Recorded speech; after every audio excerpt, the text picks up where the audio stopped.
তো মামা আমরা যেখানে ছিলাম সেটি হলো যে বিদেশি ছেলে দেশি মেয়ে অথবা বিদেশি মেয়ে দেশি ছেলের কিছু পজিটিভ এবং নেগেটিভ সাইড কি হতে পারে বা কি কি চ্যালেঞ্জিং হতে পারে সেটা নিয়ে।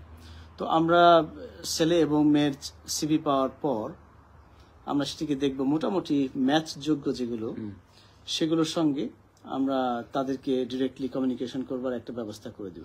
জি, তার মানে উভয় পক্ষেরই প্যারেন্টসদের সঙ্গে আমাদের দায়িত্ব হবে মেইনলি প্যারেন্টসদের সাথে আমরা পরিচিতিটা হয়ে যাবে এবং আমাদের যে বেসিক যে আমাদের আছে যে ছেলে পক্ষ এবং মেয়ের পক্ষ মানে ছেলে এবং মেয়ে যাতে নিজেরা কথা বলতে পারে সেই ব্যবস্থাটা দুই পক্ষকে আমরা রিকোয়েস্ট করব, যদি এটা আগিয়ে যায় আর কি। জি, বুঝলেন না, সবকিছু আগিয়ে গেল, ছেলে এবং মেয়ে ইফ দে আর স্যাটিসফাইড তাহলে আপনার কোনো অসুবিধা থাকে না, তাহলে খুব সহজ হয় আর কি।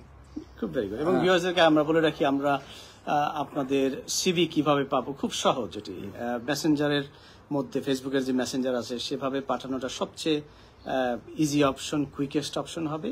আমরা এটিকে ফাইলবন্দি করে রাখবো, দ্যাটস নাম্বার ওয়ান। ইনকেস যদি কারো ফেসবুক অ্যাকাউন্ট না থাকে, হোয়াটসঅ্যাপের মাধ্যমে যদি দিতে চান আমাদের baroakli.com উপরে গেলে সেখানে আমার নাম্বার পাওয়া যাবে এবং অনেক ভিডিওর মধ্যেও সেখানে নাম্বার আছে, এখানে বলে রাখতে পারি। +44 দেওয়া লাগবে, +44 তারপরে 07846252413।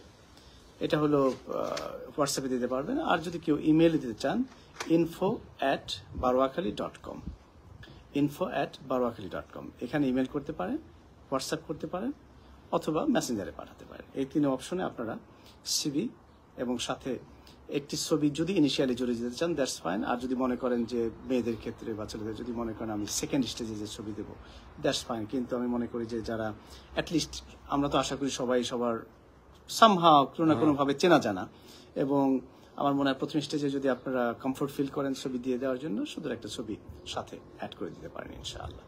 তো মামা আমরা আপনার কাছে একটু যেতে চাই,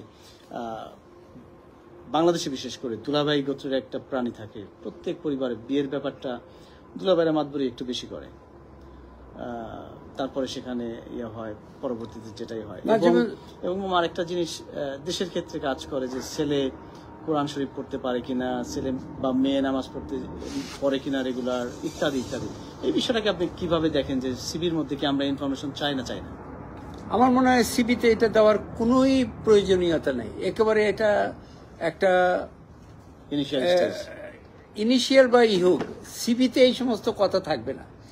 এইটা থাকবে ওই যে আপনাকে যে বললাম না যে বাবা মা এডিশনাল, সমস্ত সিবির সাথেই একটা এডিশনাল আসবে যে বাবা মার কি ইচ্ছা, বুঝলেন না, যে ছেলেটা পরহেজগার হোক, বুঝলেন না, কতটা প্র্যাকটিসিং হবে, তার প্র্যাকটিসিং এর লেভেলটা কি, বুঝলেন না। তো সেই ক্ষেত্রে সেটা হলো গিয়ে আপনার দ্বিতীয়ই।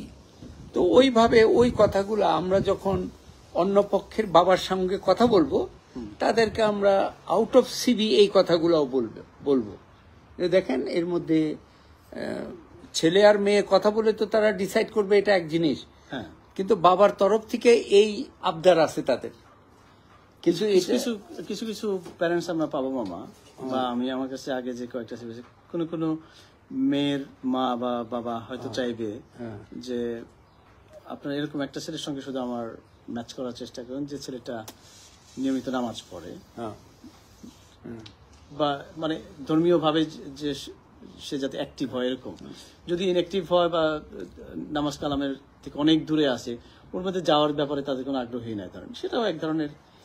দেখেন মামা, সত্যি কথা বলতে কি, আমি তো 81 সন থেকে আমি বিদেশে, বুঝলেন। এখন আমরা কেন যে এই পৃথিবীতে থেকেও আমরা পৃথিবীর বাইরের একটা মানে গণ্ডির মধ্যে আমরা বসবাস করতে চাই। সুবহানাল্লাহ ওয়ালহামদুলিল্লাহ লা ইলাহা